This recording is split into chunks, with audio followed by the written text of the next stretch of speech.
How is everybody doing tonight? Welcome back to another episode of Boys in the Zone. A little bit under the weather last week, so we did not have a show. So I'm going to be catching up on this Dallas Cowboys draft class, and I'm here with none other than the best Mike Guido of the Grid Network, also with the Bicoastal Baseball podcast slash show. Great guest. He's a Cowboys fan. A friend of mine, and it's great to have you on, man. How are you doing tonight? I'm good. I'm good. Yeah, it's going to be fun tonight. I haven't really had a proper platform to break down the draft class that I wish that I could have. So it's good. It's going to be fun doing it with you tonight. Yeah, awesome. And if you guys have not already checked out our, what was it, the mock draft that we did, and then we did a Yeah, little bit of the live show on the Grid Network. So we if you had the want to see live some of show. that Yeah, stuff, go check out on the Grid Network. And then I believe the mock draft, the 2-round, full round mock draft was on my show as well. So really fun time, and we nailed some of the picks on there. So yep. if you want to go back and see how good we did, it's a fun thing to do. My guy OG saying, "Yo, boys." We also got Vince P saying, "What's up, guys? Thanks for joining the show, guys." First thing I want to get your opinion on, Mike, is Zeke returns. It's official after the draft. Yep. Leading up, I believe Todd Archer was talking about, yeah, the Cowboys and Zeke are possibly reuniting, but it's not for sure a definite thing until after the draft. He passes his physical, and now he's back on the team. This time, not 21. He's going to be number 15. Talk about Zeke. Do you see him as a running back one? Do you kind of see him as running back two? Where does he fit in with this whole scheme, especially in the West Coast offense that he has not been a part of in the past? Yeah. First I want to say this. I'm very disappointed that he's switching to 15 instead of 21 because I have two 21 Zeke Elliott jerseys that I no longer that I was getting excited to bring out of the closet again. And now I can't Yeah. anymore because the wrong number. But um, here's the thing. I think that it is more likely than not that Zeke is going to be their go-to guy in the backfield. That's just kind of the feeling that I get. I don't know that Rico Dowdle is going to end up taking any spots from him. I don't really see much out of Royce Freeman, Malik Davis, any of those guys. I don't Yeah. find that, like, I think at the end of the day they could very well just end up being training camp cuts. I think they're just bodies to put on the field at the moment. Um, and obviously what we saw from Deuce Vaughn last year, and I think what we saw, from Deuce Vaughn in college is he's a change of pace back at the very most, right? Like he's just a guy that, he'll catch passes out of the backfield. He's one of these little nifty, shifty finesse guys that can, if you put him out in open space, he can make people miss. But yeah, I think Zeke is going to be the guy that gets the bulk of the carries. And honestly, look, it's tough to expect anything much from Zeke now, right? Like last year, there was really like a steady decline in his production, over the past several years, but career low in yards per game, career low in yards per attempt last year, career low in total yards. It's just like, I think it's kind of safe to say that obviously he's pretty much bottomed out almost. So there's not much to Yeah. expect here, but yeah, I think he's probably going to get most of the carries. Yeah. For me, one of the most exciting prospects of this whole thing is Mike McCarthy bringing in an actual fullback in Hunter Lipke. You Yep. pair that with Zeke. If he can follow those goal line, reps behind a Hunter Lipke, I think you've got something that's worth having on the team with Zeke. Yeah. Oh Now, yeah. what I kind of question and where I'm kind of weary on the whole thing is, like you mentioned a little bit, the yards per carry, all of that stuff was down. And while, of course, New England does not have a good offensive line, Right. we didn't either last year. One thing I do believe that Zeke is undersold on is he does have pretty solid vision. Now, he might not always have the extra gear to, cut back and get to the Right. spot where he needs to be. At least you don't have the worries that you had kind of Tony Pollard last year of him not seeing it as well. So I'm excited on that front. But like you said, he's kind of lost a step. He's not completely the same Zeke. And even though, he's wearing 15 doesn't mean that we're going to get a newer version of him. Like, Yeah. I think this is the turning of a page and accepting this is what he is as a player, and we understand that, and we're going to utilize him Yeah. to the best of his ability. But I don't see him as a running back one in my opinion. No, Now, o- I don't think OG right. OG, he says he's a veteran presence, great blocking skills. No way Right. he doesn't fit well into this offense. Only thing is, I worry they won't start him. So he's on the other side. He's on the other side of Hmm. the page on that. To be fair, he was in the worst offense in the league last year. That is completely Yep. true. I Right. mean, they had an abysmal pass attack. They had zero wide receivers there in New England. The offensive line was in shambles. So Yeah. that is very true. My guy Bot G says, "What's up? What's up? Crack him if you got him."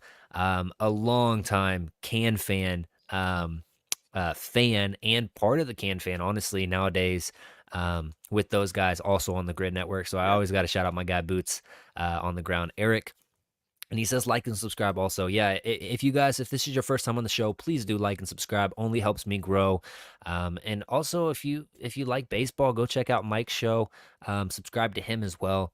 And we're just trying to grow as a network here on the Grid. Yeah. Getting back to the show though, overall, I do think that he is a good scheme fit with the West Coast offense Hmm. because, like, sure, he's not the greatest out of the backfield as a pass catcher, he's decent at catching the ball regardless, and sure Yeah. he's not a breakaway home run threat, but he's gonna catch the ball. You don't have to worry about drops or anything like Yeah. that. Another thing is he's great at blitz pickups, awesome pass protector, so that's gonna go a long way. Yeah, let me just throw this out there too, because like I was discussing this with a few people a couple of weeks, or I guess last week when they signed him, right? Because first of all, I want to be clear. Like I like the fact that they signed him. It didn't feel right last year when he wasn't in the locker room like that. It doesn't feel Yeah, right. He should be. It sounds he's a cowboy. He should be here. yeah, Um, and I think from a culture perspective, I think it generally helps. And listen, what OG said in the comments is 100% right. His blocking skills are going to come in handy. Something that really suffered last year with Tony Pollard as the primary back. Also, hmm, something that suffered with Tony Pollard as the primary back was you didn't really have a body that could burst through a line at the goal line. You just didn't, right? yeah, Zeke has that guy, it has that kind of mass that can power through a line. Now, he doesn't have much burst, but that's kind of I think that should be his role now is that yeah, they might use him as a primary ball carrier. That's just the feeling that I get. But yeah, I kind of also get the feeling of like they should really take advantage of his other skill sets. I mean, like he's not an amazing pass catcher, but he's not a bad one either. Like hmm. he's definitely done it in the past. The Cowboys, I don't think, used that skill enough his first go around in You Dallas to know, begin with. I wouldn't even be opposed, and I want to get your thoughts on this because this might be even a little bit controversial, but I wouldn't be opposed to in some sets playing him in line. Like I think he's big enough to pick up a block and go out mhm, on an option route if you really want him to. yeah. Yeah, I don't know if I'd use him as like an inline tight end kind of a deal, but Mhm. at least in that kind of pistol formation and just send him out. He's good enough to do that. My guy Boots said, "Yeah, what are you guys talking about? Zeke is going to pick up right where he left off, starting center." Um, Yep. no, no, no. Realistically, you think about like prime Zeke back in the Yep. day, like Scott Linehan was very good about getting Zeke the ball in open space in those Yep. screen games, plays. Excuse me. So yeah, I think realistically he doesn't have that same burst, but um, he's one of those guys, man. He's a smart, intelligent player on the field, and so you use Yep. that to your advantage. You don't always have to have the most juice if you can't, use it right. We saw that last year with Tony Pollard a little bit with the vision. I think they're going back to that kind of thunder and lightning thing with Yep. Zeke's return because Rico, I mean, he looked like the back with more juice last year with Tony Pollard on the roster as well. So if you can Yep. kind of recapture what it was in what would that be 2022, maybe you do have something with this running back group and you mix a little bit of Deuce Vaughn in there. I don't think he's always going to be on the 53 active game day roster, but the new kickoff rules has me more optimistic about him possibly actually making the team versus, going into the season before that rule came out, I was saying, yeah, he's a practice squad guy. So um, interesting deal right there. Let's jump into the rookie class, our first round pick. We initially had the 24th overall pick. We trade back to 29, I believe, with the Detroit Lions, pick up that extra third rounder who ends up being Cooper Beebe. We'll get to that pick. But with number 29 overall, we select Tyler Guyton, Oklahoma right tackle, who's looking to transition to left tackle. Only one start at left tackle in his collegiate career, from my knowledge. He was a guy that I coined as the most overrated player in this draft class early on in the process. So kind of funny, how that works out, and the Cowboys go ahead and grab him. But overall, I'm coming around to the pick. I mean, I think that my initial thing was, man, we got to get one of these tackles that are ready to start right away. All of those guys were off the board. Gone. Right. Realistically, you could say Jordan Morgan, but Jordan Morgan at 24 was a reach for me as Yeah, well. I And agree. I liked Jordan Morgan. I just didn't see the upside of picking him at that range.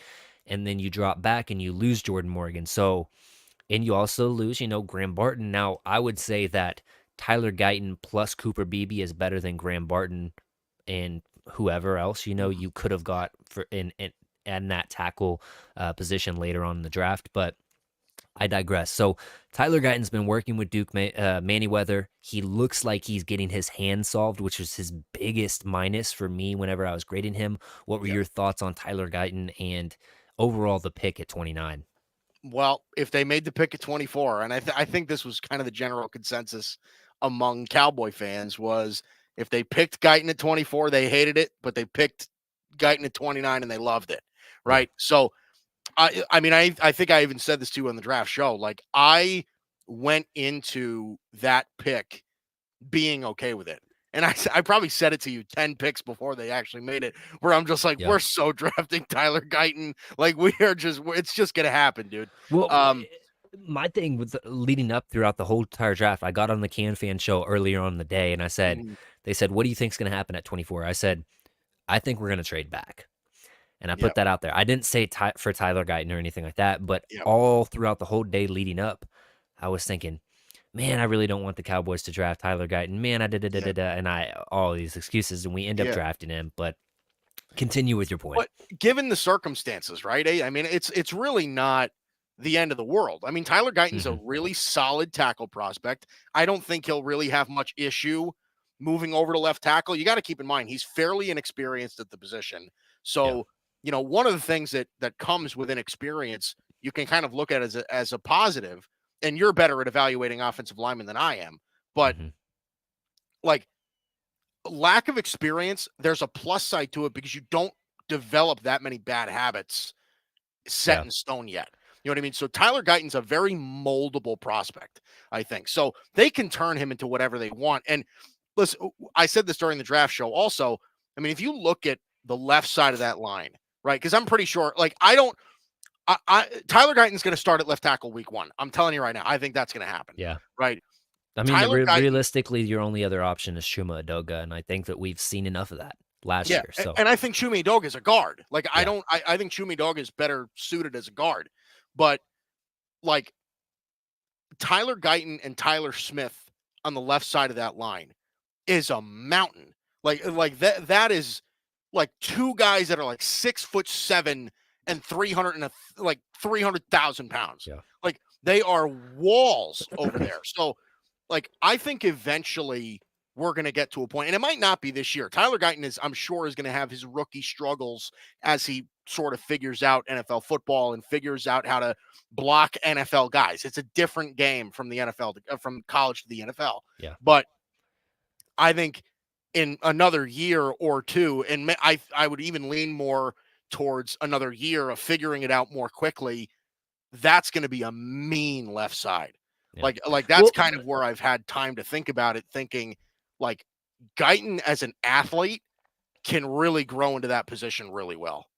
absolutely. And a lot of people forget Tyron Smith was a right tackle in college. He played right tackle his first year, his rookie year, and Yeah. then he transitioned to left tackle, and he was, all pro. So now, obviously, Tyler Guyton is not the polished player that No, Tyron was, and you're right. Tyron was, you know, for what it's worth. I mean, he was literally exactly if you built a left tackle in a a machine, that's Yeah, what Tyron Smith would be. So, yeah, and um, he's a Hall of Famer.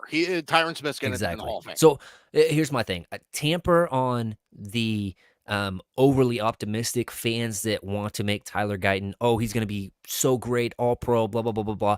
His hands are not very good right now. I'm going to tell you that right now. When he gets out into the pulling game as a blocker, he takes Yeah, bad angles, doesn't really, and like you could just go check out some game tape of Tyler Guyton as a pulling blocker versus Cooper Beebe. Cooper Beebe is an assassin in the open field at just yeah, pancaking guys, completely putting them in the dirt and creating lanes for the running back, the wide receiver, whoever it is.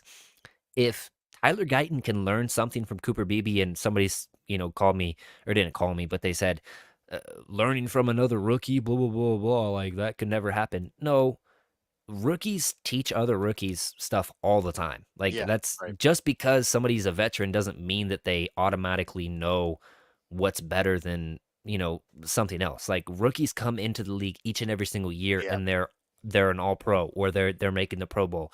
So there's rookies that are absolutely capable of teaching another rookie or even a 3-year player something that they yeah, didn't know. So what I was saying though is Cooper, if Cooper can somehow show, teach, whatever word you want to use for mhm, Tyler Guyton to learn how to be a really good pulling blocker, that's going to go a long way, especially with Terrence Steele getting further removed from that ACL. I think you could actually have a legitly good offensive line in regards to running. Now, I will tamper a lot of people on the pass protection of Tyler Guyton because I really do think that he's going to have his hurdles to overcome, especially year one. Not only is he switching from right side to left side, but his hand tech is just bad. I think that a nuanced rusher is going to exploit that so easily and get inside of that inside shoulder with the mhm, inside swims yeah, or set him up with the speed rush to the outside, then spin inside. I think that don't be surprised if Dak gets obliterated a couple times this season because of Tyler Guyton. Now, I think he's going to have some good growth as a rookie. He's working with Duke Manyweather. Um, I'm not a huge believer in Joe Philbin, the current offensive line mhm, coach. Um, if you know anything about him, I mean, he literally worked under Tom Landry whenever he yeah, was the head coach here. So right, this guy is an old guy. He's been bounced around the league some. I'm not the biggest believer in him, but Tyler Guyton, like we have alluded to already, he's such a moldable already. Like he's just the foundation right now. You can build him as you want to the yeah, specs that you want. So yeah. you I think his fix some of the ceiling is stuff super. and I exactly. his ceiling is super big. I like he can really turn into a solid, and I shouldn't say solid. He can really be a more than solid NFL offensive lineman. But you're right. It's going to take coaching. It's probably going to take at least a year to really see, okay, yeah, this kid can be really good. You know what I mean? Like That I think you're going to see flashes of him, like, blowing guys up yeah. throughout the year because he's just that naturally gifted and athletic. But you know, Absolutely. Yeah, I completely agree with that. Like he's a specimen. Like truthfully, he's 6'8", has 34 plus inch arms. He has all the length that you want from an offensive tackle. He's just got to put together the technique. And I yeah, think he's going to be good. Like I mentioned in my scouting report of him, I think that he has a higher ceiling than some of these other guys. The Troy Fontenot's, even the Olufashano's and stuff like that. Like the guys that are better than him currently, I think he has a higher ceiling. It's just mhm, can he reach that potential? right, yeah, My guy Bot G Eric says Guyton was also a tight end at one point, and he can move. You know yeah, he's going to line up as an eligible receiver at some point and catch a touchdown or even a 2-point conversion. He's maybe just make sure he's eligible. that's We right. don't want any Dan Skippers out No there. Dan Skippers. Um, my guy OG says, "What if you move to left, unlocks his hand skills?" That's what happened with me. With my teacher, tried to get me to right with my right hand in elementary school. LOL. Um, Yeah, I mean, it's one of those things, man. I think that the move from the right, especially, I mean, he's played at TCU right tackle. He's played at Oklahoma as a right tackle. So it's just flipping everything, and it's not when you're a kid. When you're a kid, they say if you can teach your kid a second language, the Yeah, best time to start is when they're very young because their brains are just so capable of learning and absorbing stuff at that point. right. When you're a full grown man, it's a little bit harder to switch everything you've Yeah, learned and redo that stuff. And yeah. so, It's hard to teach an old dog new tricks. Like exactly. Yeah. Yeah. there's a real point of that. But again, there, like I said before, there is real merit in his semi inexperience as an offensive lineman, just because he's played so many other positions. He was a tight end. He played Yeah. running back for a little bit. He's definitely been around the offensive side of the football. Didn't he played defensive tackle, I think, at some point. Oh, Yeah. like he's played a bunch of different Cooper positions. Beebe played defensive tackle, actually. Um, like and so actually, what's funny is I think 3 or 4 of the seven, or how many people did we eight, draft? I think Eight, eight. eight draftees were tight ends at one point in their career, which is kind of funny. Um, but let's just jump to the next guy, Marshawn Yep. Nealon. He was a guy that I mentioned possibly sneaking into the first round in our Mhm. mock draft, Yep.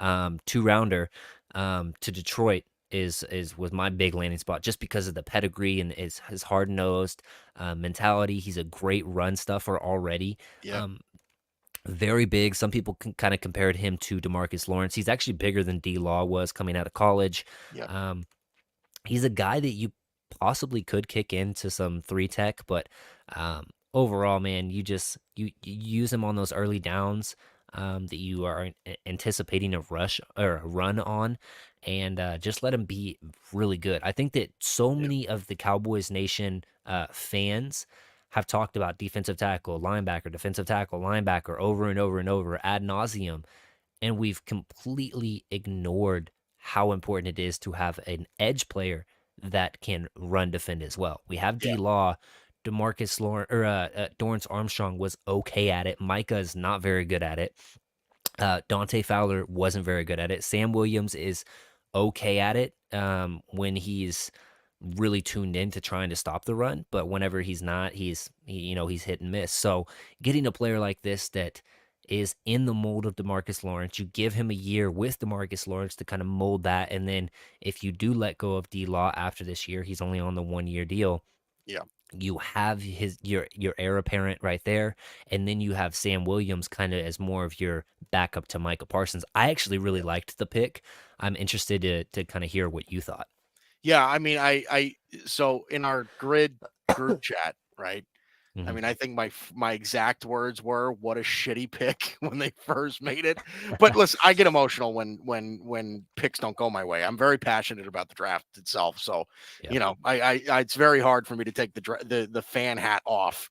Um, so you're 100% right in the fact that it is important to find edge players that can play against the run. And Marshawn Nealon can absolutely do that. He is a Hmm. big time energy guy. And that's really, I think, my biggest takeaway here is that, like, Mike Zimmer being the new defensive coordinator, this was a very Mike Zimmerish kind of pick, right? Mike Zimmer is one of these guys who just doesn't take anything from anybody. You know what Hmm. I mean? He wants dogs. And if you want and the reality is, I mean, that me and our buddy Barry Grant Jr. talk about this all the time. He's like, listen, this defense doesn't have we have tons of talent on the defensive side of the football, but no grit. Like there's no like guys that are just gonna, bite your kneecap off, right? Like there's no guy like that. Marshawn Nealon is that guy. He is not a finessed edge rusher. He's not, right? He is a guy who more often than not relies on his strength to bull rush guys. Now that's not to say that that can't be developed, but Yeah. he's one of these guys that's going to bully you at the line. So it, here's the thing that I was skeptical of, and I think it was because I think it was only the year prior we had drafted Junior Fehoko in the fourth round, right? Mm-hmm. And Junior Fehoko had very similar accolades, right? Like Junior Fehoko at that time, both him and Neil, like Junior Fehoko was a whatever he was, Mountain West Player of the Year, and he was Yeah. drafted because he was 99th percentile against the run among edge rushers. I'm like, are we just kind of retreading the same tires here by drafting someone? Now I think Nealon's a better prospect, yeah, but Mm-hmm. are we just kind of saying, okay, because how many games? I don't know if Fahoko dressed for a game last year. I don't know that he did. I don't think he did. So I'm like, are we just like, is this just going to be one of those, Well, one of my biggest those thing with picks? Fehoku, I don't think that they knew what he was yet. I don't think that they were completely on board with him being a three tech or an edge, and that was the big thing. And then the depth that we had last year at the three tech position and the edge was just, I mean, I there wasn't really a spot for him to get in. Now I do Mhm. expect him to possibly see more time this year. It'll be interesting to see if he's more of an edge or a three tech. But with the Nealon pick, and I think that this was a big point of emphasis for the Cowboys because you think of the best players on the team, um, they were all guys that weren't super highly recruited out of high school or really even college. They had to kind of work, grind, Right. their to their positions. Dak Prescott, Deron Bland. You think of Demarcus Lawrence. You think of who am I forgetting here?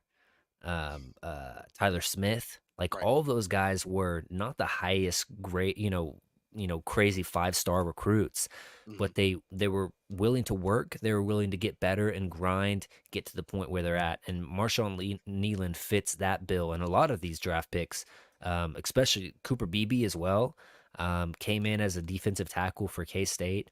Then they transitioned him to offensive line, and he's just you know, he's one of those guys that just continues to get better. But He's back to huge. Nealand, I just think that his mentality of wanting to continually be a high motor guy, do the right things, Yeah. and willing to sacrifice his sack numbers sometimes to play the run that he does and be like, oh, okay, it's for sure not a handoff right here. It's for sure, okay, Yeah. now I can get the quarterback. It comes as a detriment to him sometimes, but when you look at his pressure numbers and his advanced metrics on, PFF and stuff, he has the makings of a good pass rusher. He really does. So Yeah. that's where it gives me the positive outlook that he can possibly be your D-Law replacement, and he has the upside Yeah. of being coachable, a workout warrior kind of a guy. He's gonna be a locker room guy, and that's what I think that we need in here instead of the guys that are of the kind of diva mentalities where they think that what they should have is already given and not earned. Yeah. Yeah. No, I don't disagree. I mean, I think that, you know, as far as his motor is concerned, I mean, he's like I said, he's a dog, right? It's Mhm. got Mike Zimmer written all over it. He's Yeah, just one of these guys that's gonna hit you. You know what I mean? So that's something that I admire about him. Um, and I agree. I think that the upside for him is definitely there to eventually replace DeMarcus Lawrence. And I think that there's a chance as well that I think he's going to see the field this year. Like I do too. I don't think this is going to be, like I was mentioning before, a Junior Fahoko situation where like the depth of the position is too deep. He didn't beat anybody out, and he's Hmm. just going to be buried on the practice squad all year.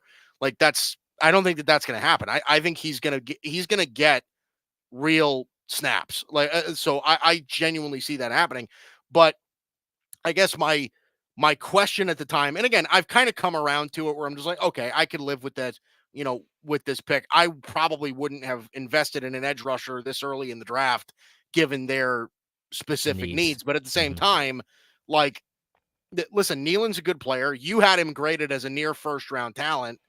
So, Well, I had him you as know, a second round grade, but still, I just thought he could sneak in there. But yeah. Yeah, but hey, listen, look, that like I said, he plays like his head is on fire. He hits people. He's without a doubt a strong kid. This is one of these things where like I think he's going to be constantly playing with a chip on his shoulder because Hmm. that's just who he is as a player. Yeah. So Small it's school guys, man.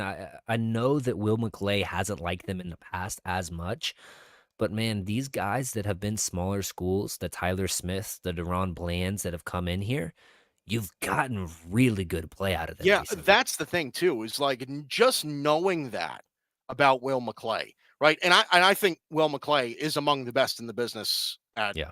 building rosters. He's really, really, really good. Um, but just knowing the fact that Will McClay doesn't really like to invest in small school guys, Hmm. knows that if he's willing to invest in a school guy, he must really like the prospect, Yeah. right?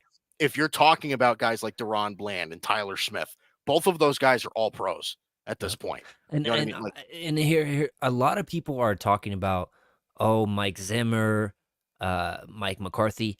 I don't think that either of those guys were big on the decisions for this draft. I think this was more of a scouts draft, just mhm, because knowing what we know, they're on 1 year deals. Like, how much does their word actually carry weight to yeah, right. the draft decisions It's right true. now? Like, you've got to factor that in. And Marshawn Nealon fills a need. You've lost two of your best pass rushers from last year, Dorrance Armstrong, Dante Fowler Jr., and you're probably going to lose D Law after this year if you go up and re-up Dak, you pay Micah, you pay CD.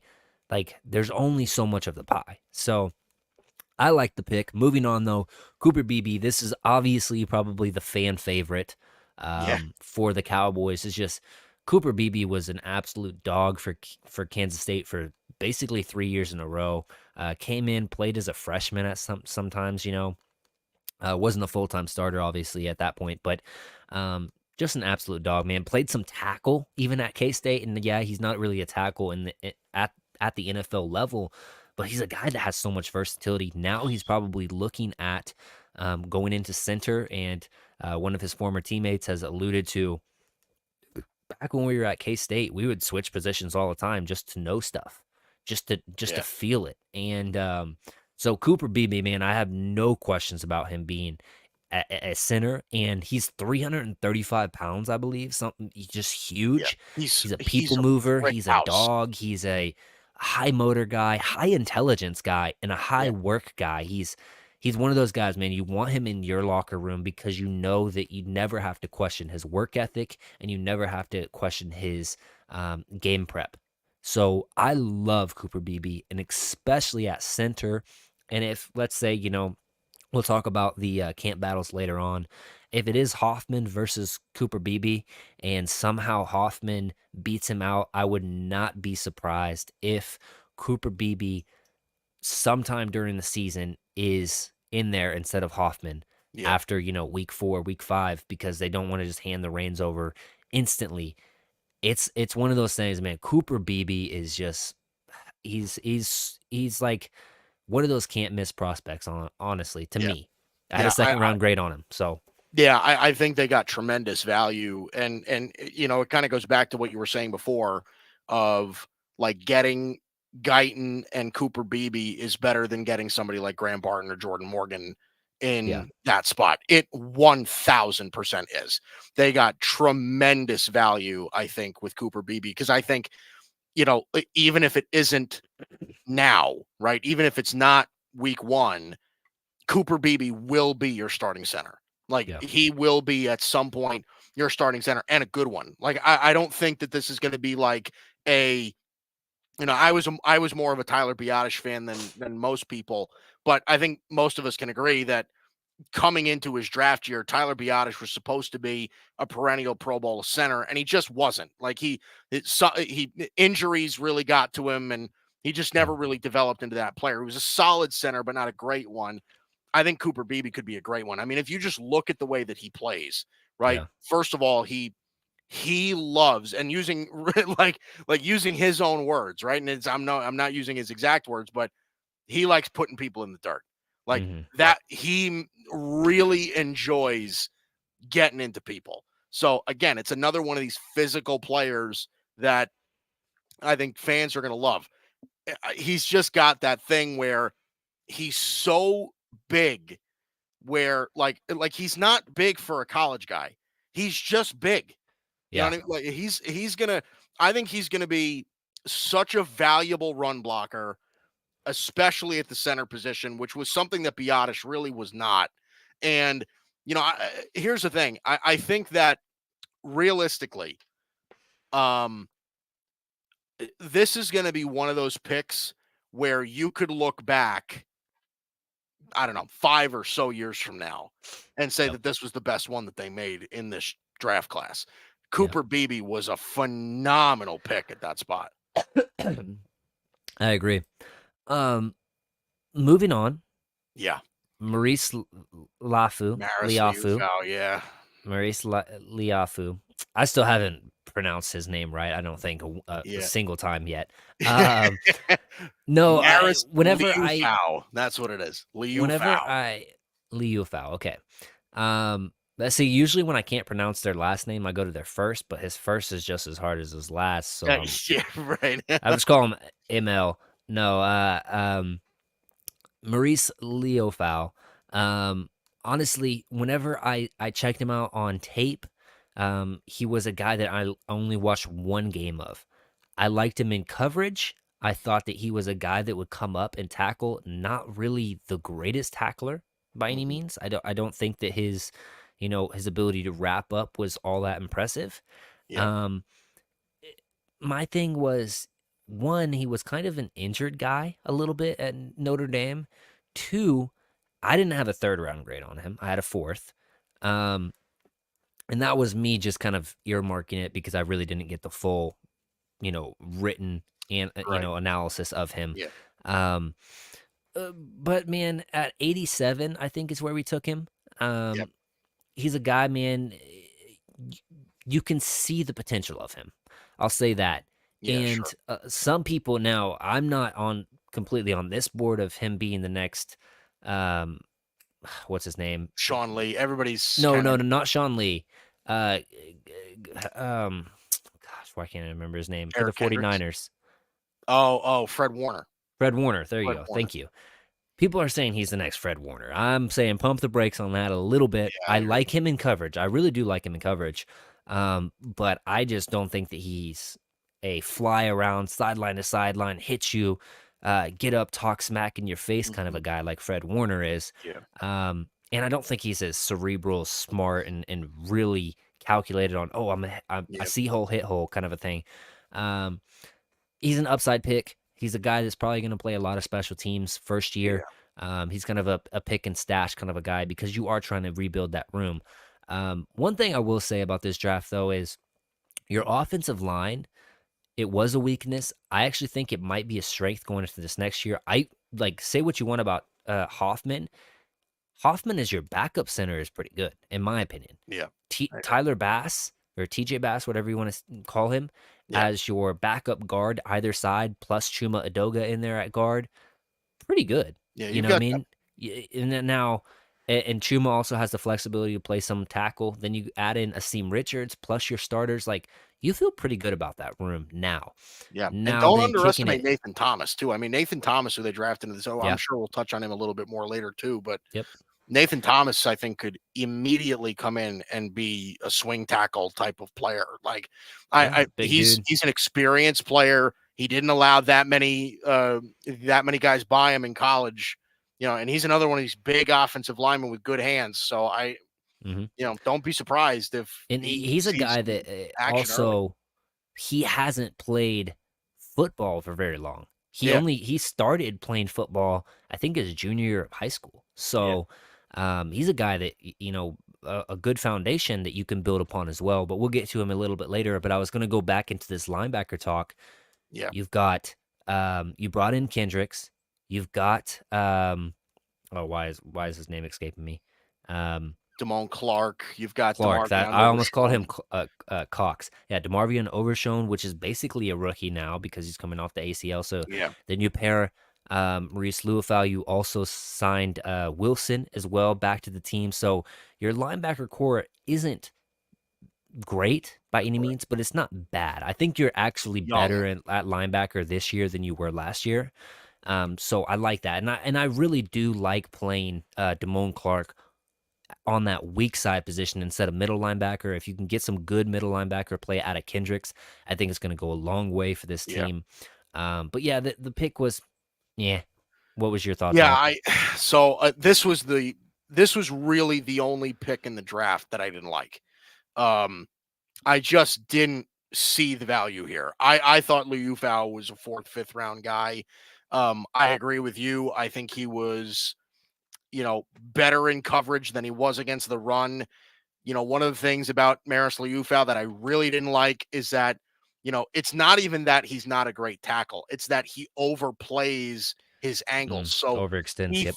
he thinks he's faster than he is, and he'll miss tackles. You know what I mean? Yeah. So I agree. And the other point that I agree with you on is like he's going to play a lot of special teams this year. I just don't see him making a big impact Yeah. I just don't see it. And listen, if the goal is that we just want to draft guys that have high upside, okay, fine. But this, I think, and a lot of people are criticizing the fact that they didn't draft a running back. It's with that pick that I think that they should have used it. Like that's if you would have substituted, I say this all the time.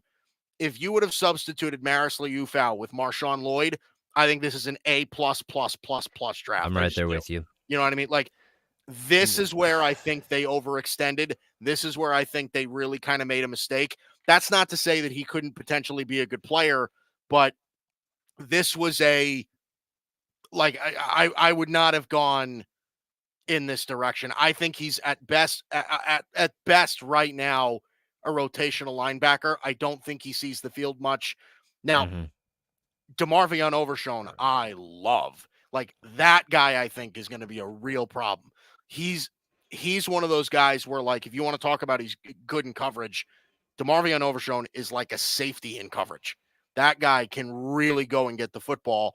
And we saw in preseason last year before he got injured, he's a physical ass player. Like Yeah. that guy goes in and hits people. Well, you said he's like a safety in coverage. I mean, he played safety. That's what I'm For saying. you, so Yeah. yeah, so So so he can go and get the football. So I have yeah, faith in that aspect of the linebacker room. Maris Liufau, I think, was like that. That drops down the class for me overall. It just I did not like the Liufau pick at all. yeah.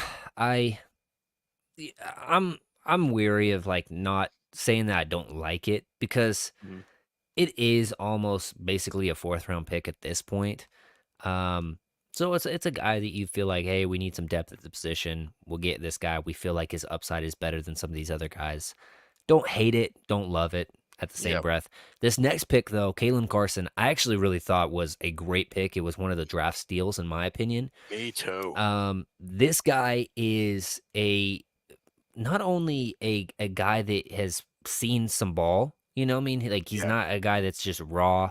You're gonna put him out there. He's seen ball, but also he's relatively good in getting pass deflections. Not really a super um ball hawk corner per se. No, Like he's he's not not gonna really get an a lot of interception guy. Yeah. interceptions, but he Right. gets pass defenses, which means that you're sticky in coverage.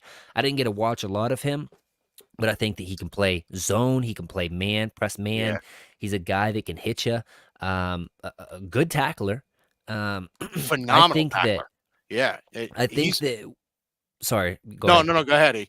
I was just gonna say, I think that he is your eventual, probably outside corner, and then you move Deron Bland back inside for the nickel Yeah. eventually. Now I don't know if that happens year one. Obviously, you want to keep Jordan Lewis out there for what he does. I mean, he's just really good when he's healthy. And we saw that toward the end of the year, Jordan Lewis Yep. had that resurgence. But overall, I kind of do like this cornerback depth right now. And then you still have factor in Eric Scott from last year, if you can get Yep. anything from him. And now with what I'll say about Mike Zimmer earlier, like he probably doesn't have much, you know, voice in the, draft, whatever you call that, war room. Yep. However, he's a secondary guru. So if he can coach up this guy, he can coach up the Eric Scotts of the world. Um, I I think that we're gonna get some good return on these corners these past 2 years. I'm hoping Yep. that Eric Scott can give you something because he's a more of an athlete guy. But I kind of like our corner group right now. I'm interested to hear what you have to say about him and your overall thoughts on the roundabout room. Yeah, listen. I thought Kalen Carson was a third round pick. Like Yeah. that was kind of like redemption for me, right? Hmm. After Liu out because I love Kalen Carson. I love Kalen Carson. And here's the thing: like when he was at Wake Forest, he had the notable game for him is when he played Florida State and essentially shut out Keon Coleman. Yeah. Like that was really a big time game for him. Um, my favorite part about how Kalen Carson plays is that guy is a wrecking ball at corner. He Yeah. really like Comes down, will hit you. he'll hit you, dude. Like he's a phenomenal tackler for his size because he's whatever, he's 6 foot, 190 pounds or something like that. Yeah. Like he's not a big corner, but he's one of these guys where like he's an incredibly sticky man corner. He gets his hand on the football. He doesn't come away with a lot of turnovers, but he's just one of these guys where like he's a really solid corner. I think he sees the field soon. Like I think he's going to see action so far this year, Well, especially because the rumors are right that they could be interested in bringing back Gilmore. I don't know if that's going to happen, but mm, that especially if happens. they don't I'll bring be back really Gilmore. happy about the room. Me too. But even if they don't bring him back, I think Kalen Carson could see the field relatively early in his career. And I agree with you. I like Kalen Carson to me has the makings of a starting NFL corner. Like Yeah. that's a real starting corner. So, if you can end up with like a future corner room of Diggs, Bland, Carson, I'm okay with Yeah. that. Like I'm very, very okay with Well, that. So and here's the thing: if you're getting a guy that can start for you, now this might not always be Pro Bowl start, an All Pro kind of a player, but if you get a starter in the 5th round, that's a plus. That's a check. Okay, we've got a good player here. That was a good draft pick. yeah. He doesn't have to be an All Pro, and No, you realistically, you already got Deron Bland 2 years ago in the 5th round, and he's an All Pro.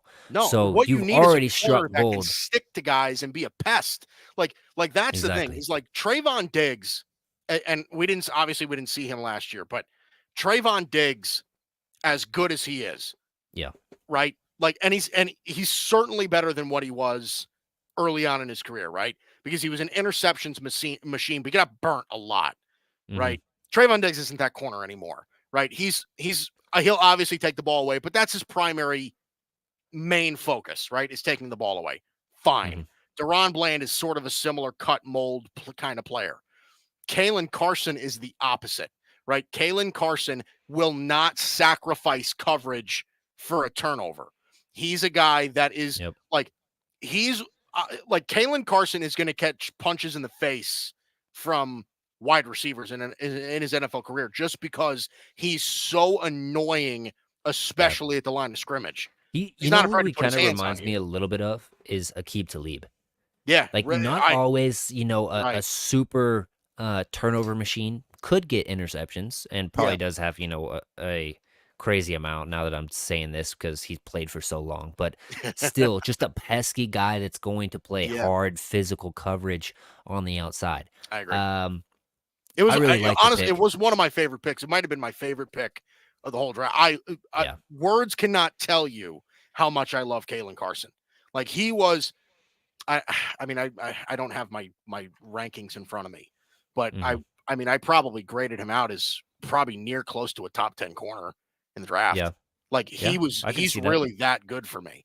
Like obviously, he's not better than the Terrion Arnolds and the Cooper DeJeans and the Quinion Mitchells or anything like that all went in Yeah. the Yeah. first round, but Cooper DeJean went in the second. But like the guys that were projected to go in the first round, he's not that, but I think he could have been in that next tier of corner Yeah. where like Well, I don't think you're projecting him as a star, but you're projecting him as a legitimate NFL starter. yeah, there was a big group of that kind of third tier for me on the corners that Yeah, were all really sectioned in, like take your pick. You feel really good about any of those yeah, guys. And he was right. kind of in that third tier for me. Ryan Flournoy? Yeah, Ryan Flournoy. Okay, that's how you say it. Okay. I have not got to watch this guy minus some highlights. I haven't been able to find any all 22 of him. So from my understanding, he's a guy that has, I think he was like a fifth year senior, a guy that kind of came to football a little bit later, got on the field finally. Yep. He's an athletic guy, kind of boxes people out, goes up high on the, at the attack point for catches. Um, He's better over the middle than some people want to give him credit for. Now, I have not watched him all 22. This is kind of what I'm hearing from people that I trust in the Cowboys, draft show and stuff like that. Um, but overall, man, 6th round pick. You bet on a guy that can probably round out your wide receiver room, and you kind of feel like he's a replacement for what you lost in Michael Gallup. I like the pick. I'm not sure if I love him on film or anything like that, just because I haven't been able to find him Yeah. on film, just because he's out of like southeastern Missouri or something like that. Yeah. Southeast Missouri State. Yep. Okay, Missouri. Okay, so yeah, add on something else, Missouri State on the end of that. So yeah, I didn't really get to watch him. Short synopsis of what you thought of him, and if you think he's going to make the team. Um, I think he could make the team. Um, just because I don't really view the wide receiver room in Dallas to be that crowded, Hmm. right? Like CD, Brandon Cooks, and Jalen Tolbert, I think are shoe-ins to make the team. I think Turpin. Devontae Turpin is going to make the team also. Not really as a wide receiver, but as a return guy, I think he's Yeah. gonna take So up a that's spot 5. there. They'll probably keep 6. I So mean, right. So I mean, if it so it's depends either on can he beat out Jalen Brooks? can That's he the beat out Jalen Brooks? And Jalen Brooks looked pretty good in preseason last year. So yeah, I mean, there's something there. One thing I can say about Ryan Flournoy is that he is a physical specimen. yeah, Like he's one of these guys that like at the catch point is super super reliable. Um, ran a 4.44 at the combine. Really physical player. Again, he's not a refined route runner. He's obviously, I mean, like I said, he ran a 4.44. He ran a 4.45, right? yeah. So, you're not like in love with his speed, but he's not slow, so he's just kind of like um it's it's kind of funny that this comment gets brought up because he gets compared a lot to Des Bryant. He's not Oh, nearly he's talking about Martavius Bryant. yeah, I mean, even just the name Bryant reminds me of it, but he gets compared to Des Bryant a lot. Yeah, He's not nearly as good of a prospect as Des Bryant was, but at the same time, he does kind of share a lot of similar qualities. He's a he's a project wide receiver that could surprise people in camp. Like yeah. I just That's where he's got to be good. He's got to show out a little bit in preseason in camp in order to make the team. And I think that Jalen Brooks, like from what I've saw from the offseason, he's been putting on weight. He's been putting on muscle. Like he looks more like an NFL yeah, ready wide receiver too. So, you know, it's we'll see. It's going to yeah, be a camp battle, and we're going to yeah. talk about camp battles a little bit here in a He's a nice sec. player. I mean, Flournoy is a nice player. He saw solid production at Southeast Missouri State. Obviously, there's the competition you're playing there. I mean, you're playing on high school fields when you're Hmm. playing at a college like that. So, Yeah, there is something to be said about that. But I liked the pick, truthfully. I like again in the 6th round. If you want to take a flyer on a wide receiver who's super athletic, then okay, like yeah. take a stab at refining his route running and turning him into a real receiver. I don't have any problem with that. Yeah, these next 2 picks, I'm just gonna kind of group together real quick. Get your quick thoughts on them. Nathan Yeah, Thomas, we talked about him a little bit. A guy that came to football a little bit later. He has a lot of tools. Had a little bit of injury concerns, if I'm not mistaken, at Louisiana. But overall, he's a guy that you can build up. Justin Rogers from Auburn, more of just that kind of guy that you're expecting to hopefully help in that defensive interior against the run. yeah, Doesn't give you a whole lot in pass rush. Um, just kind of dart throws to see if they can stick yeah. I toward think the end. I think Nathan Thomas is a fairly underrated pick. I like it. I was expecting him to go day 3, but I'm also thinking like 7th round. That's fairly good value for him. You know what Yeah, I mean? Like he's one of these guys that you know I think genuinely has a future as a swing tackle.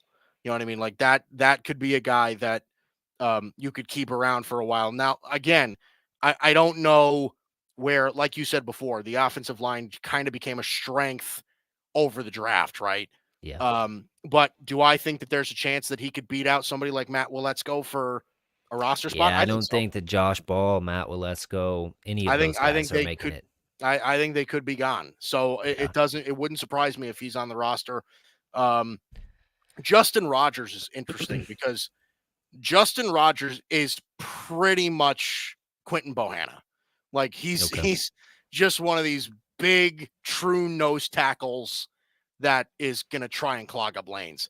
Like that's really what he is. So again, if his upside is not great, right? Like Justin Yeah. Rogers is never. I don't think he's ever going to be a Pro Bowler. Like he's never going But to be anything he's a super guy special. that could realistically make the team just because of where the depth is at that position. Behind Mozzie Smith, we don't really have a true one tech on the team. And even Right. at And that, Mozzie's rehabbing a shoulder right now, and he lost a whole bunch of weight. So what do we really have at the one tech position? right, exactly. And that's kind of where I'm going here is that like he can play a role. Yeah. Like Justin Rogers is going to be a true run stopping one tech nose guard that is just going to be like over Yeah. the center, stop the run, right? If they come up the middle, use the butt because he's a big boy. Like this guy Mm-hmm. weighs like 340 pounds. Like he's really, really big. 346. Yeah. So, you know, I think again, seventh round pick. If you can find guys that play legitimate roles, I'm in. Yeah. All right. Jumping over to the camp battles. Yeah. Um, Name 3 camp battles that you're most excited to see, and I'll start mine off with one, and then we'll let you go, and we'll kind of go back and forth. Okay. My biggest one, and I think this is probably among the most touted right now, is Yeah. Brock Hoffman versus Cooper Beebe for the center position. Right. Yeah. I'm expecting Cooper Beebe. You know, he was a third round pick, high third round pick. He's a guy that's just seen a lot of ball. I'm expecting him to beat out Brock Hoffman. Now, my thoughts are, do they kind of keep Brock Hoffman as a backup center, or do they try to cross train him and guard and center? Because keeping a backup center typically isn't protocol on NFL teams. So Yeah. it's going to be interesting to see that. I think Um, I think that they would if Cooper Beebe genuinely wins the job at mhm, center. I don't know that they have to cross train Brock Hoffman because I think that you get that versatility with Cooper Beebe. So if Zach Martin goes down or if Tyler Smith goes down, or even if Tyler Guyton goes down and you want to move Tyler Smith back out to left tackle in mhm. his spot, I think you move Cooper Beebe to guard and you put Hoffman at center. Like that I think would be their I think primary that they course of would. action. I think that they would try to get Bass in there before they did that.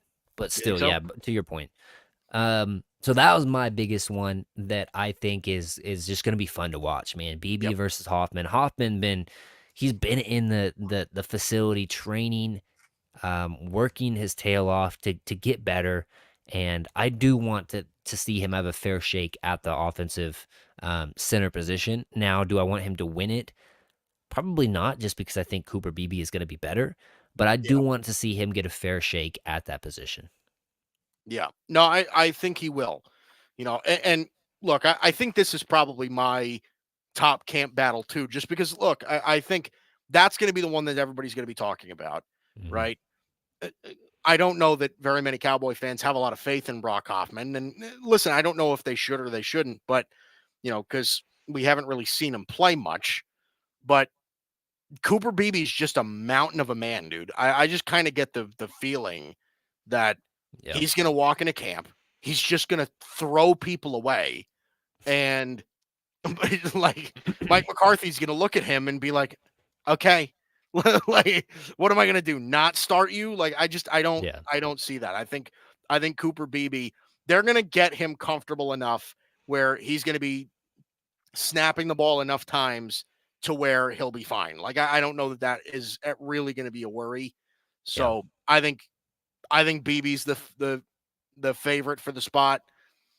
It's And not like the again, Cowboy, and it's not even like Dak really takes all that many snaps out of shotgun, anyways. yeah, right. So yeah, I don't see it being a huge problem. I agree. What is one of your biggest camp battles?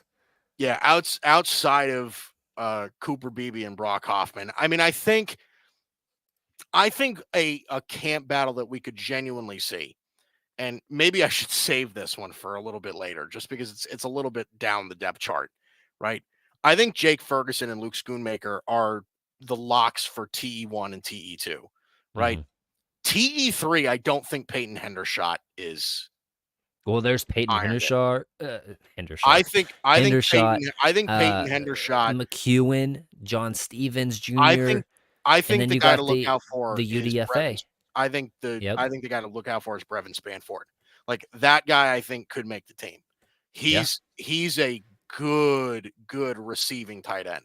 Like Well, he's one of another those. thing though, sorry to cut you off, is you Yeah, got to look at how much money they spent to bring him in.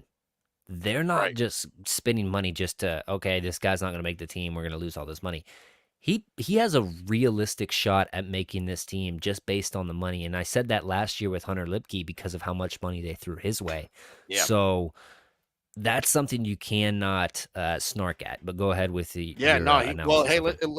look, Spanford's a fifth year. He was a fifth-year senior at Minnesota, right? Hmm. The only reason I think that he didn't get drafted is because he saw a regression last year to what he did in 2022, but like size, athletic ability. I mean, he's 6'7". I mean, like he's Yeah. the guy's like a basketball player. Like they might just look at him in camp, just athletically, and just be like, you know what, this guy's better than Peyton Hendershot. Like I think genuinely they could look at Brevin Spanford and he could take Peyton Hendershot's job away. I think Yeah. so. No, I think that you probably have that dog eared because Peyton Hendershot didn't show anything last year. You already know No, what you have in McEwen, and having Schoonmaker plus McEwen is kind of a redundancy, in my opinion. I think that you drafted Schoonmaker because you liked his upside as a blocker, or not upside. You liked where he was as a blocker, and you liked his receiving upside more than yeah, Sean McEwen. So, yeah, I think that you're right on the money. My thing would be, it's really, in my opinion, between John Stevens Jr. and him. I don't think that Peyton Hendershot makes the team. Call me crazy, but no, um, I don't think you're crazy.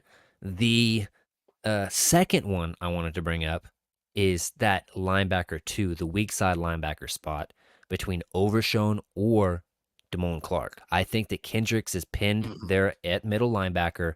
I agree. Most of the time, you're not playing three linebackers in today's NFL. Anyways, you're going to be playing that nickel, or the dime. So sometimes you're not even playing two.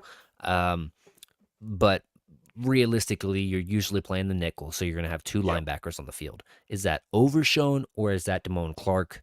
Because I think Kendricks is already pinned as the middle linebacker starter. Where do Yep. you see that going? And for me, I'm looking for Overshown to make the push to be that guy, but I love Clark in that weak side role more so than the middle linebacker role that he was kind of forced into after Sean Lee went down. Yeah, I agree. I mean, I think that Damone Clark is I think Damone Clark won the position last year because Overshown got hurt. Like that I think is the deciding factor. I think you could have looked at camp last year and thought, okay, you know what? Overshown might have won the job over Clark last year. I I Yeah. don't I don't see this as I mean, I shouldn't say I don't see this as a legitimate camp battle because it absolutely is. But I have a lot of faith in DeMarvion over Sean. I love him so much as a player. Um, and I think they really think highly of him too. I mean, he's just such a great all around linebacker. I mean, I think you saw a lot in camp last year. I mean, they drafted him as a guy who was going to specialize in coverage. And they saw last year, you know what? This guy can actually get down and hit people. This guy's Yes. pretty athletic. He's a good And one thing sideline I to sideline really linebacker. liked, exactly. You took the words out of my mouth. Sideline to sideline, especially that first preseason game versus the Seahawks when he gets hurt, obviously. But he Yep. was sideline to sideline. He was reading stuff. He looked like very in tune. Seasoned. Like he was digging into his film all week. You could tell because of where he was going in that game, and just I loved his juice, man. I loved his want and his motor, and that's Yeah. what I think. Not that Clark lacks in those departments necessarily. I just think that he was completely lost as Yeah. far as the mental aspect of the linebacker game last year. Yeah. And I think when you allow him to play more free, and that's why he could win this starting job as the weak side linebacker, because he's so much better just playing free sideline to sideline Mhm. versus thinking, oh, I gotta get this hole, or I gotta go right here, or I gotta drop back in coverage because this tight end is in line, but he's not a blocking Yeah. tight end, so he's probably coming out with the Y option. Stuff like that is just I don't think he's cerebral enough to pick up on those cues. Yeah. I mean, so so wait, are you telling me that you're all done with the Marquise Bell at linebacker experiment? Yes. Yes. Well, I mean, realistically, if we're talking, hey, we're going into the nickel package and it's a 3rd and 10, go ahead and throw him out there. Like he's good in coverage, you know what I Yeah. mean? Right. So, but if it's, 3rd and 4, you got to have a legit linebacker out there, Yeah. in my You need to opinion. have a big body that Yeah. can stop people. I agree. Listen. I think I I just I think that you're right. Eric Kendricks, I think, is pretty much cemented at middle linebacker. For that will linebacker, I just kind of see it as a yeah, I agree. I think it's Clark and Overshown. I don't think Liufau is going to fight for the Yeah. spot. I I think Overshown's just going to win it. I think he's just a more athletic player. We saw what Damone Clark was last year in a more of a restricted environment, and we just Damone Clark didn't impress me. So I think Damone Clark's going to get his snaps, but that's really it. Yeah. Falcon says, I mean, the injuries forced him to play linebacker. Bell did well for what he was forced to do, basically, with the injuries on the team. And Yeah, I completely agree. he was fine. It wasn't bad. It's just like, it's almost like asking a player to play, power forward when they're really supposed to be more of like a shooting guard. Now, you get the rare people like the Charles Barkleys that can do that, but Yeah, to hedge your bets on that is probably not very wise, kind of a right. thing. So, what's your second biggest camp battle that you're looking forward to? Um, see, and put me on the spot here, eh? Um, I think it'll be for at this very moment, as currently constituted. I think it'll be for that fourth corner spot for me, Mm, because if you really think about it, right, Trayvon Diggs, Deron Bland, Jordan Lewis really kind of seem to one, two, be three. Yep. 1, 2, 3. I think that you could see a legitimate battle between guys like Kalen Carson, guys like Eric Scott, guys like Nashan Wright. I mean, I think Nashan Wright is in danger of not making the team. That's the first thing, because I think Nashan Wright was a very Dan Quinn kind of Uh-huh. player, underdeveloped kind of guy, and since then he hasn't really done much on this I'm roster. I think he could be a goner. Side note Um, though, real quick, is I'm mm, interested to see what Israel McQuamu does I was because about to Mike bring that Zimmer up. comes back in. Does he play safety? Does he, especially because now we've kind of found some safety depth now. Wanya Thomas, Marquise Bell drops back to safety again. You got Hooker, you've got Donovan Wilson. Donovan Like you're Wilson, right? probably only keeping four safeties.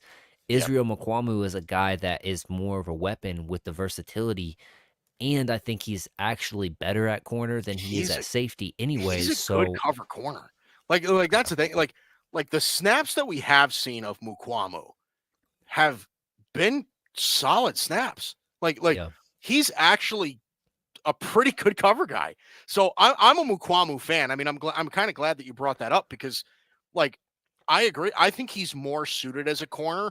I love his size as a corner, And, and another thing that we've gotta bring out with this discussion is Mike Zimmer loves to bring in past players to play for him as well, and yeah, he's a secondary guy, so do we look at some of these other guys that played in Minnesota, as possibly, reuniting with Mike Zimmer, especially in training camp or it's possible. after some cuts too? Certainly, yeah. I think it's possible that that happens.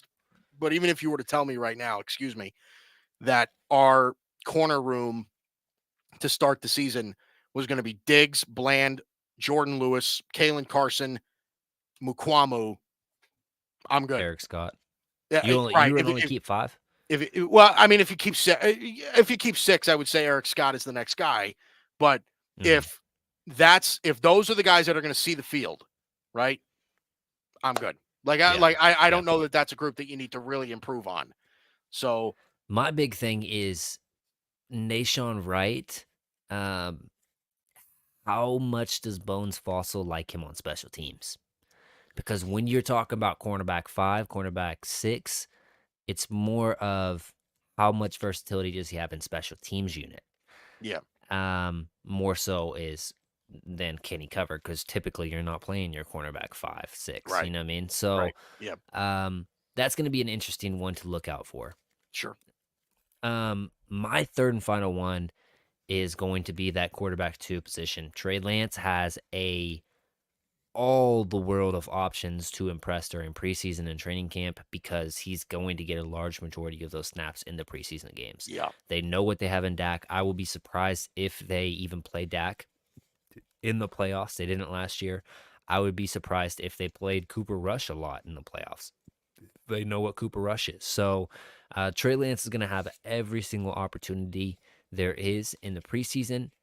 Can it be good enough to really beat out Cooper Rush and make the Cowboys feel, hey, let's let go of Cooper Rush. He's, due this much money and we can save that and roll it over to next year where if we do have to pay Trey Lance, we can.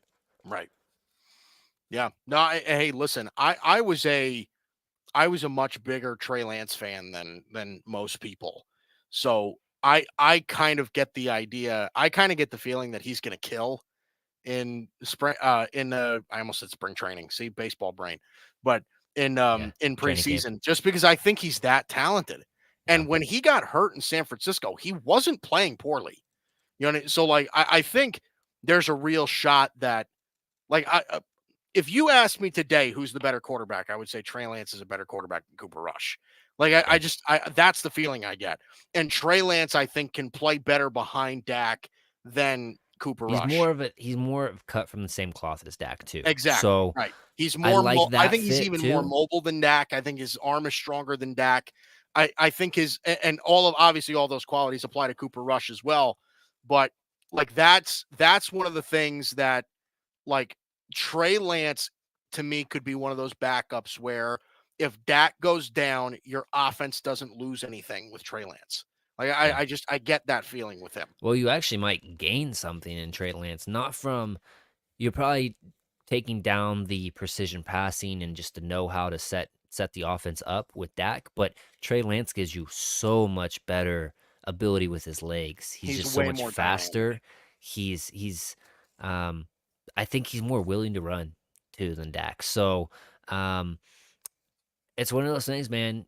I'm very interested to see what Trey Lance has during the preseason because I think it's going to be very indicative of how they feel and how they assess Dak Prescott's contract. Yeah, Especially like if they go all of training camp without signing Dak, I would not expect an extension at all during the season. I agree. Then if they see like let's say that Trey Lance does ball out during the preseason and you blow out teams by 40, on any given night, and he's your QB2, you have the ability to put him in live games at that point, and you can kind of get a feel like, is this dude good? Like, could we possibly see a world where Dak Prescott leaves in free agency and we roll with Trey Lance the next year? It's a real That's possibility. that's the thing is I like all the talk right now is that and we just heard it from Steven, right? Like Steven just said that our priority is getting Dak done. And that very well might be true. But we Mhm. also kind of understand how quickly Jerry's head turns, right?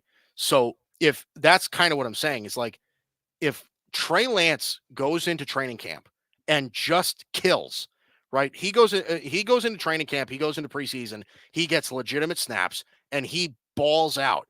You don't think that like after training camp is over or after preseason is over, the thought if Dak isn't done, the thought isn't going to be going through Jerry's head. We're just like he might Romo Dak. Like I Yeah. just like I don't think that Cowboy fans are taking that as much of a possibility, whether you agree with it or not, right? hmm Well, But my guy Falcon brings up a point. Like Trey Lance literally had less than 300 snaps in the NFL. Couldn't even beat out Bradford. Yada yada yada. My thing does he is, mean Bradford or does he mean Sam Darnold? Because I think he he might, meant I think he Darnold. But means Sam Darnold. But anyways, though, here's the thing. Kyle Shanahan is an offensive genius. He can yes, work with regardless of the quarterback in the system. He can make things work. Now, Mike McCarthy, on the other hand, is a quarterback genius, in my opinion. He will mold the quarterback into the specific general he wants to run his offense, more so than the offense being um, the driving force behind the quarterback yeah, versus, you know what I mean?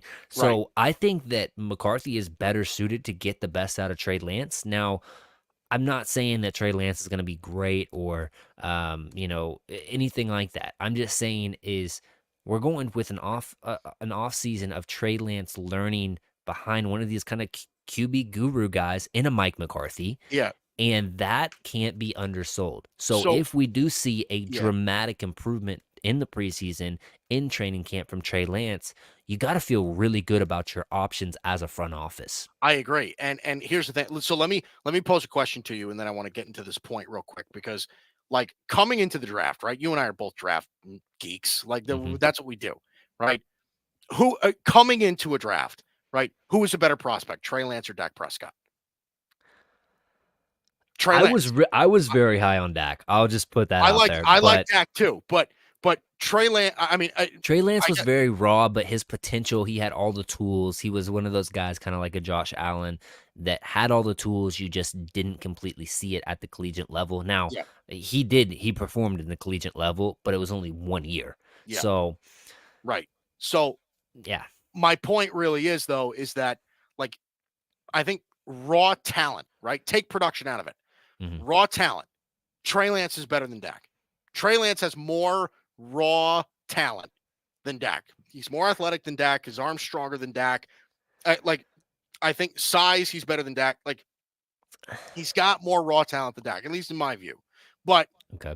He what has more, I'll say he has more tools to be better. Like, I always, err on that quote of, hard work beats talent when talent doesn't work hard kind of a thing. Mhm. So it doesn't matter if you have all the talent in the world. If you don't put it together and you don't work hard to elevate yourself and prepare like Dak Prescott, it's not going to Right. matter. Of Now, I course. will say Lance does have a stronger arm than Dak. He has more mobility than Dak. Um, and his body is more equipped to take on injury than Dak at this point, Mhm. just because he's a younger guy. That's kind of where that stuff ends for me. I don't think that he's bigger, stronger than Dak necessarily, and I definitely don't think he's a better field general than Dak. Well, okay, and all of that being considered, right? Because like I said, I'm talking, maybe tools is the better word, right? But Yeah.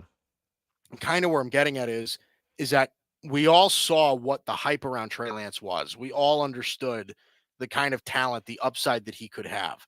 hmm If Dak doesn't get done, I think it would be kind of stupid to not see what you have, right? Like that's the thing for me. It's I think the Cowboys would be doing themselves a disservice if they didn't entertain what they had with Trey Lance if Dak doesn't get done. If Dak gets done, fine, all bets are off, right? Yeah. Obviously, all bets are off.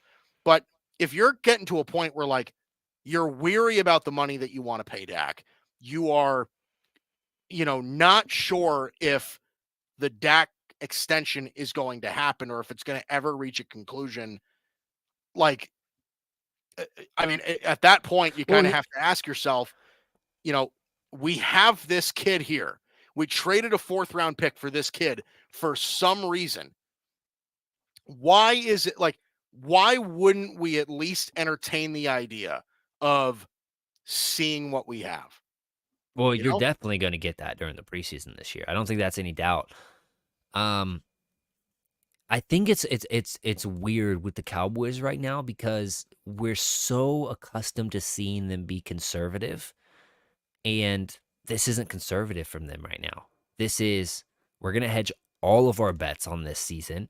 Yeah. Mike McCarthy, Mike Zimmer, Dak Prescott, CeeDee Lamb, all of them have deals to be done. Obviously, you got picked up CeeDee's fifth year option, but beside the point, you haven't extended Micah Parsons yet. You didn't really move around a lot of money. This is the telltale of them is we're gonna see what we have in this year, and then we might be going to the bank and grabbing all of our money and saying, okay, we're putting it on black and we're taking the gamble with Trey Lance. And I think Jerry Jones has convinced himself every single time that he has tried to gamble big in the past Yeah. that he's kind of won. Think about Deion Sanders. He gambled for him. Think Right. about Terrell Owens. He kind of gambled for him. Um, all of these things, and obviously didn't win anything with Terrell Owens, but at Yeah. that point, nobody else was really willing to pay him like that. Um, so it's one of those things he feels like, and even buying the Cowboys at that point, I mean, taking that gamble has always kind of been worth it for Jerry.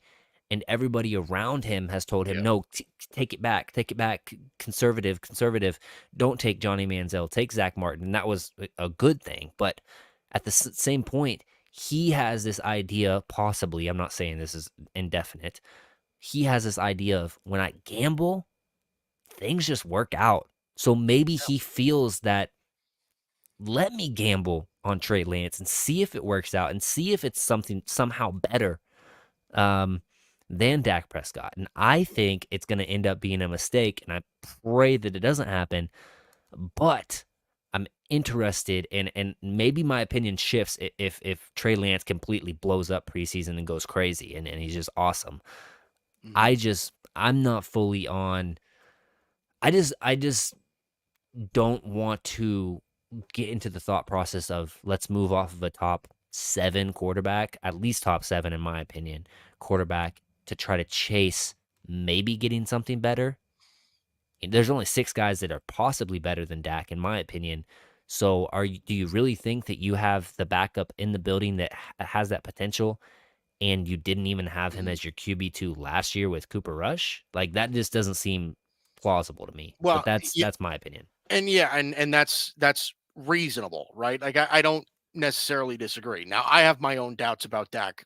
I probably wouldn't put him at 7, but I would say he's definitely top half of the league. That's all I'll give him at this point. But You and wouldn't have him top 10? maybe top 10, maybe top 10. That's crazy, Mike. But You're no, I don't crazy. think it is. I don't think it After is. last year? That- Especially after last year. Just because of the Especially playoff after game? last year. But I'm absolutely including the playoff game. No, I'm just saying that's what you're hedging it on? Because you can't I'm say that I'm after the regular season you're hedging that on. Because if I'm you hedging were, it on. I you would say he's top 5. I Right. If we judge individual seasons based on individual seasons, then yeah, Dak is probably top 3. But I'm not basing it off that. I'm basing it off of a collective amount of work. I think that I'm hedging it most on the last year playoff game. I'm with And my guy Falcon here. yeah, well, and hey, All pro, me and Falcon seem to 2 have some different disagreements in the doesn't comments. have a losing season in his career. Ever only top 15. I understand that.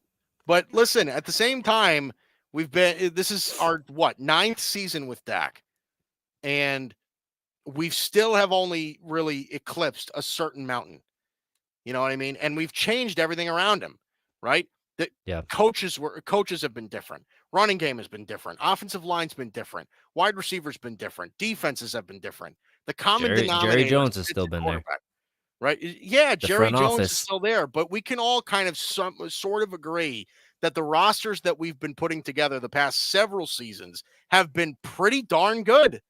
At least I think They've been so. good. No, I've never gone into the season thinking, geez, this is the best roster in the league. I haven't. Now I'd say But that but dang, they're but but top but, 5 but in the here's the league. thing. That's my problem. That's my problem. My problem is that I don't need the best roster in the league. I don't want Dak to need the best roster in the league in order to succeed, right? I don't Mhm. want that. I want somebody like if you're going to pay a guy $45-50 million a year, which is what Dak is going to end up making if they extend him, right? I need you to make the rest of the team better, not the rest of the team to make you better. Like that's my problem. You know what I mean? So like my issue with this whole thing, and this is why I'm, these are the spats that I get in with Cowboy fans all the time, because like I just kind of want you to open up the idea of like, listen, if we are getting to a point where it is getting uncomfortable to pay Dak the same amount of money as Josh Allen and Mahomes, and these, like, if it's getting uncomfortable to the point where you cannot pay him that much money anymore, you have to entertain the fact that maybe Dak isn't your quarterback in a couple of years. Maybe that's a realistic possibility. And again, I'm not saying that Trey Lance is going to be better than Dak. I'm not saying that. What I'm saying I is, don't think that you're saying that either. But go I'm ahead. not. I'm saying that if Dak doesn't get done, if you find yourself at a point where Mm-hmm. there's something impeding you from getting Dak's extension done, then entertaining Trey Lance is not a bad idea. Like that's really where I'm getting at. So see, and this is where people lose me, right? Josh Allen is trash. Josh Allen is definitely not trash. He's not trash, but here can I we will say stop? this in Dak's defense. Here's my thing is, what do they say about defense in the NFL? It I wins don't know what. championships. It wins Is okay. okay? Is the quote right? Defense is a very important thing in the playoffs. Regular season, it's not. It's not so important. I Mhm. mean, realistically, you can win a lot of games without having a good defense. Now, it's when you face really good teams in the or in the playoffs where your defense matters, because it's not, I mean, it's a wider gap. It's not Mhm. versus mediocre offenses, and it's against good offenses. So you have to have a Yep. good defense to kind of combat that. Yep. Josh Allen has always had a defensive minded head coach. Not only that, but Dak has had the crippling of a front office that is always too focused on the money instead of getting the players acquired around him, regardless of offense or defense. It doesn't even matter about that, to go at a serious run. They're always worried about the future. The future. Who cares about the future? If you won one Super Bowl, you know how much money you would be getting for your franchise. They would be shattering every other sports franchise on the entire earth if they won another championship here in the next year. Listen, that's fine. I'm more along the lines of, like, I don't mind Dak being my quarterback. I just want Dak to be my quarterback for $30 million. Like, that's what I want. 30 million's crazy though. I don't agree. I don't agree. Like, I think that this Daniel notion Jones that gets 40. Daniel Jones shouldn't be getting 40. I don't like. But this is the thing. This is the thing, Mike. Is you're kind of along the lines of Stephen Jones in this respect. You're too worried about the money when the only thing that matters is the amount of money somebody gets paid in a given year, not the average. Who cares about the average? It matters if you can get Dak on 1 year he's getting paid 60, but 1 year we can get him where he's getting 23 million. Then the 23 million, we should be going and hunting other players who have expiring contracts from another team, I just hedging draft capital to get them on our team to I go on a playoff run. I like, that to me is the separation, I think. Like, I don't think that these rosters that he's been given are not good enough. I think they are. Like, I like, that's really the separation, right? We Last always year's the last set. offense defense was good enough. I 100%, 100% it was No good enough. way. 100%. It Looking was at good the enough. other defenses, the Niners, the Ravens, the Chiefs, and who was the other team? Detroit. Detroit's defense was meh, okay, but let's be honest, their offense was very, very Detroit's good. secondary couldn't stop a nosebleed. Like here's really kind of where I'm going at, right? Every team has their flaws, right? Kansas City's defense last year was immaculate, but Patrick Mahomes was throwing to you and me, right? But he has Travis Kelce too. Travis Kelsey, off of maybe his worst season as a pro, like, Like like this is my point, right? Is like when is it going to be when is it going to be the point where like not everything around Dak has to be perfect? Like I just I like It we've doesn't have to be protected him, we've perfect. I given him a running game, we've given him receivers. Like at some point, Dak needs to lift the rest of the team up rather than the rest of the team lifting him up. That's my problem. I think that when the Cowboys win, you can look at the box score and it's more so because of Dak Prescott than anybody else. When they lose, it's more so because Dak played bad than anybody else. And so, because of that, they go as Dak Prescott goes. How do you combat that? You build the team around him better to whenever he does falter, whenever he does throw an interception, the defense can hold up. We saw it in the playoffs with the Chiefs. I don't even think scored a second half touchdown against the Baltimore Ravens, and they still won that game. So to say that the defense isn't important or stopping the run when especially when a team gets up I on you 14-0 or something, you have to be able to stop the run because they're I going to just try to drain the clock. I never said it wasn't important. But I am saying that like I just think that they had severe deficiencies. Regardless, we'll go on to the next conversation. Actually, this is basically the end of the show anyways. I have the trivia question. So, um no, my thing was the Cowboys defense was not good enough. I said that going into playoffs. I said I'm seriously questioning the um the ability to stop the run, the defensive tackles, the linebackers were horrible. Also, the penalties, both sides of the ball, were going to come back to bite Mhm. you. Dak Prescott, I think before that game, hadn't thrown an interception in 3 games straight. So probably they were due. I personally think that that first interception that was thrown was bullcrap. That should have been a DPI because Brandon Cooks was in the line of the thing, and Alexander literally goes through his body and shoulder checks him to get the interception. Whatever, beside the point. The next one was horrible. Anyways, I'm just saying the Cowboys should have been better on defense to give Dak some help to get going because they eventually did kind of get going. And I don't care about the garbage time. Oh, we were playing prevent defense. No, none of that stuff goes out of the window in the playoffs. You don't do that. You play your same defense. Okay. Mhm. So beside the point though, I'll let you finish and then we're going to the trivia question. Yeah, I listen, I just I'm at the point where like I want Dak for a reasonable amount of money. I can't I cannot give him I cannot give him money that I constantly have to work around in order to give him a better roster. The more you pay him, the like and it's a known fact, right?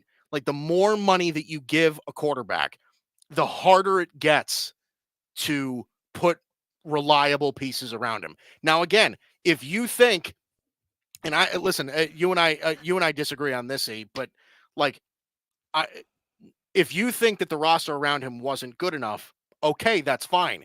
Paying him more money is not going to help that problem, right? I just Well, don't you got to see keep him.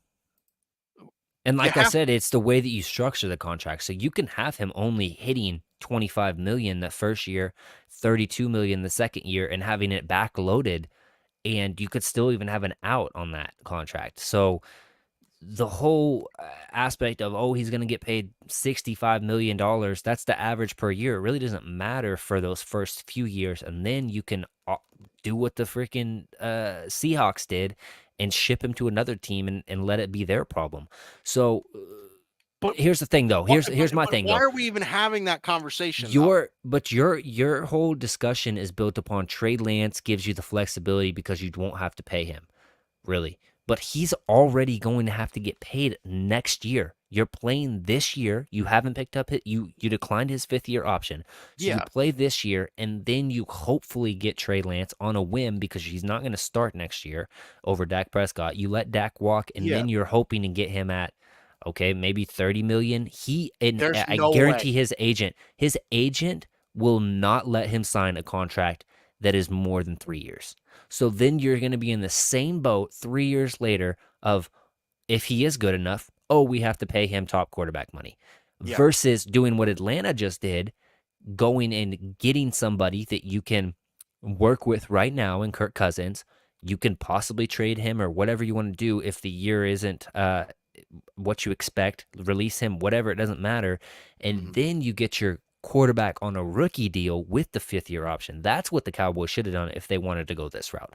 They shouldn't have wasted the 4th round on Trey Lance. And I know that he has great upside, yada, yada, yada, whatever. But if you're going to go the route of trying to save money and build the other Mhm. team around him to be better, you needed to do it with a rookie contract versus a guy that's in their 4th year already. Okay. I mean, look, like I said, I am, kind of the belief that, Trey Lance is one of those guys that I don't mind taking a chance on if you can't get Dak done, right? If if you have to move on from Dak for some particular reason, then Trey Lance I think is as decent of an option as anybody, because I think if you're declining his 5th-year option, yes, but that doesn't mean that you can't sign him back for near close to nothing given his amount of play, right? Yeah. So if that's possible, great. Okay, sign him for 2 years. Let him be your starter for 2 years or a year or something. If the first year goes terribly, then okay, then you're in the market for a quarterback again. But I'm just, I don't know. I think that there are a lot of Cowboy fans that give Dak a little bit too much credit. I kind of fall on the other portion. I kind of fall on the other side of the We don't line. have we don't even need that answered. We already know where you fall on on it, Mike. Um, no, but it's been a fun show, man. Yeah. We're gonna drop it off with the trivia question for you, Cowboys related. Okay. How many career sacks does Trayvon Diggs have? Ooh.